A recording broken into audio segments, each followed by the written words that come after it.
Kaleshwaram commission పై Telangana high court ఇచ్చే తీర్పుపై ఉత్కంఠ నెలకొంది. జస్టిస్ పీసీ ఘోష్ కమిషన్ రిపోర్టును రద్దు చేయాలని మాజీ సీఎం కేసీఆర్, మాజీ మంత్రి హరీష్ రావు వేసిన పిటిషన్పై ఇవాళ మరోసారి విచారణ జరపనుంది. నిన్న విచారణ జరిపిన ధర్మాసనం కమిషన్ నివేదికను అసెంబ్లీలో ప్రస్తావించిన తర్వాత చర్యలు తీసుకుంటారా లేకపోతే చర్యలు తీసుకున్న తర్వాతనే అసెంబ్లీలో ప్రవేశపెడతారా అంటూ ప్రశ్నించింది. దీంతో ప్రభుత్వంతో చర్చించి నిర్ణయం చెబుతామని అడ్వకేట్ జనరల్ సుదర్శన్ రెడ్డి చెప్పడంతో తదుపరి విచారణను ఇవాళకి వాయిదా వేసింది హైకోర్టు. విచారణ సందర్భంగా హైకోర్టులో వాడివేడిగా చర్చలు జరిగాయి.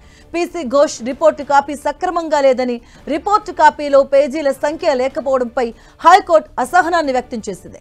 దీనిపై పిటిషనర్ తరపున లాయర్ ఆర్యమో సుందరం న్యాయస్థానానికి సమాధానం చెప్పారు. పిటిషనర్ల తరపున వాదనలు వినిపించిన లాయర్లు కేసీఆర్ కు నోటీసులు ఇవ్వకుండా ఆయనకు వ్యతిరేకంగా నివేదిక ఇచ్చారని, కేసీఆర్ అడిగినా కమిషన్ రిపోర్టు ఇవ్వలేదని వాదించారు. ఇదే అంశానికి సంబంధించిన పూర్తి అప్డేట్స్ మా కరెస్పాండెంట్ సునీల్ అందిస్తారు. సునీల్,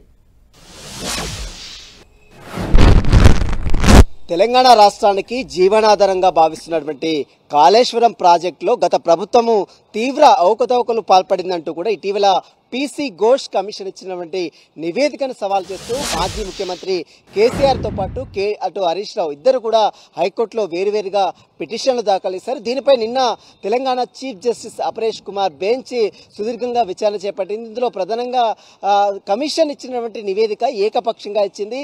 కమిషన్ అంటే అటెండ్ అయినటువంటి అప్పట్లో మాజీ ముఖ్యమంత్రిగా పనిచేస్తున్నటువంటి వారి రెప్యుటేషన్ దెబ్బతీసేందుకు కమిషన్ నివేదిక ఇచ్చింది. ఇక్కడ కూడా నిబంధనలకు విరుద్ధంగా ఈ యొక్క కమిషన్ రిపోర్టు రావడం జరిగింది.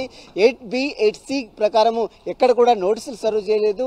ఒక ముఖ్యమంత్రిగా 10 ఏళ్ల పాటు పనిచేస్తున్నటువంటి వ్యక్తిని పూర్తిగా అతని అంటే పరువు ప్రతిష్టలను దెబ్బతీసే విధంగా మొత్తం కూడా ప్రభుత్వము చర్యలు తీసుకుంటుంది. దీనిపై కమిషన్ నివేదికను వెంటనే కొట్టివేసే విధంగా ఆదేశాలు జారీ చేసింది. కమిషన్ రిపోర్టు వచ్చిన వెంటనే సాక్షాత్ ముఖ్యమంత్రి రేవంత్ రెడ్డితో పాటు మంత్రులు మీడియా సమావేశం ఏర్పాటు చేసి మొత్తం కూడా వారి పరువు ప్రతిష్టలను దెబ్బతీసే విధంగా వారిని పూర్తిగా డ్యామేజ్ చేసే విధంగా పాల్గొన్నారు. కాబట్టి కమిషన్ రిపోర్టు చెల్లదు. కాబట్టి కమిషన్ రిపోర్ట్ని పూర్తిగా మధ్యంతరులు జారీ చేయాలి. ఎలాంటి ఆదేశాలు జారీ చేయకుండా వీటిని కమిషన్ రిపోర్ట్ని కొట్టివేసే విధంగా హైకోర్టు ఆదేశాలు జారీ చేయాలంటూ కూడా నిన్న మనం చూడవచ్చు కేసీఆర్తో పాటు హరీష్ రావు సంబంధించినటువంటి సుప్రీంకోర్టు సీనియర్ కౌన్సిల్గా ఉన్నటువంటి సుందరం కావచ్చు, శేషాద్రి నాయుడు కావచ్చు, ఇద్దరు కూడా తమ వాదనలు వినిపించారు. మరోవైపు ప్రభుత్వం తరపున న్యాయవాదులు సుదర్శన్ రెడ్డి, అడ్వకేట్ జనరల్ సుదర్శన్ రెడ్డి కూడా తమ వాదనలు వినిపించారు.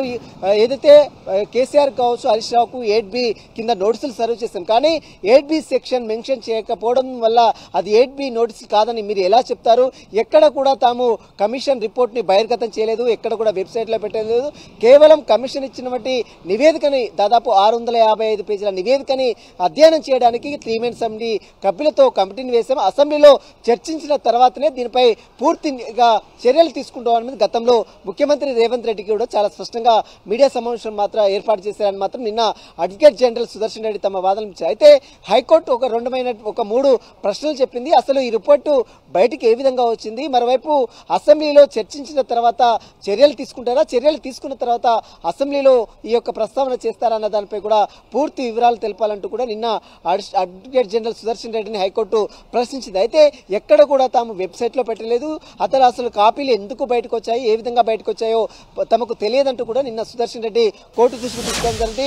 వచ్చినటువంటి కాపీలు కూడా స్పష్టత లేదంటూ కూడా నిన్న హైకోర్టు కొంత అసహనం కూడా వ్యక్తం చేసింది. అయితే ఈ రోజు సంబంధించినటువంటి వివరాలు ప్రభుత్వం మరి ఎలాంటి ప్రభుత్వం నుంచి ఎలాంటి వివరణ తీసుకుంటుంది, ప్రభుత్వము అసెంబ్లీలో పెట్టిన తర్వాత చర్యలు తీసుకుంటుందని చెప్తుందా, లేదా చర్యలు తీసుకున్న తర్వాతనే అసెంబ్లీలో ప్రస్తావిస్తారని చెప్తాననే విషయాన్ని ఈ రోజు కోర్టు దృష్టికి అడ్వకేట్ జనరల్ సుదర్శన్ రెడ్డి కూడా చెప్పే అవకాశం ఉంది. సునీల్, అంటే నిన్న కొన్ని అడిగిన ప్రశ్నలకి ధర్మాసనం అడిగిన ప్రశ్నలకి సరైన సమాధానం ఒకవేళ రాకపోతే నెక్స్ట్ ఎలా ఉండే అవకాశం ఉంటుంది? నివేదికను రద్దు చేయమని కూడా కోరారు. సో అలాంటి రద్దు చేసే అవకాశాలు ఉంటాయి. నెక్స్ట్ ఎలా ఉండే అవకాశం ఉంటుంది? కోర్టు మాత్రం ఒకటి చాలా స్పష్టంగా చెప్పింది. కమిషన్ నివేదికపై మీరు ఏం చేయబోతున్నారు?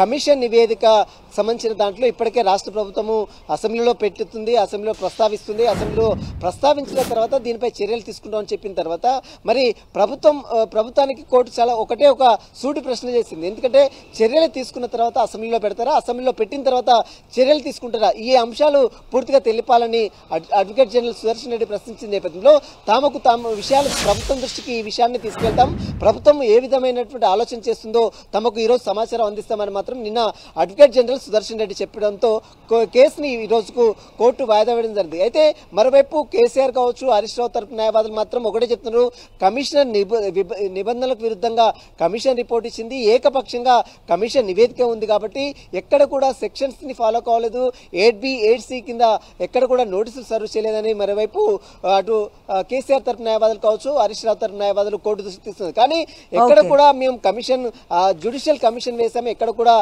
రూల్స్ ని పాటించకుండా ఎక్కడ కూడా చేయలేదు, మొత్తం కూడా నిబంధనల ప్రకారమే తాము కమిషన్ ఏర్పాటు చేసాం, చాలా మందిని విచారించాము, ఐఏఎస్ అధికారులను విచారించాము, ఐపీఎస్ అధికారులు, అటు కాళేశ్వరంలో పనిచేస్తున్నటువంటి ఇరిగేషన్ అధికారులను విచారించాము, అప్పటి ముఖ్యమంత్రిని విచారించాము, ఆర్థిక మంత్రిని విచారించాము, మరోవైపు చాలా మంత్రులను విచారించామని మరోవైపు నిన్న అడ్వకేట్ జనరల్ చెప్పారు. కాబట్టి మరి ఈ రోజు ప్రభుత్వ నిర్ణయం ఏ విధంగా చెప్తుంది, కోర్టు ఈ ప్రభుత్వ నిర్ణయం తర్వాత ఎలాంటి ఆదేశాలు జారిస్తుంది మాత్రం ఈ రోజు ఒక క్లారిటీ కూడా వచ్చే అవకాశం ఉంది. Madhu. Right, thank you Sunil.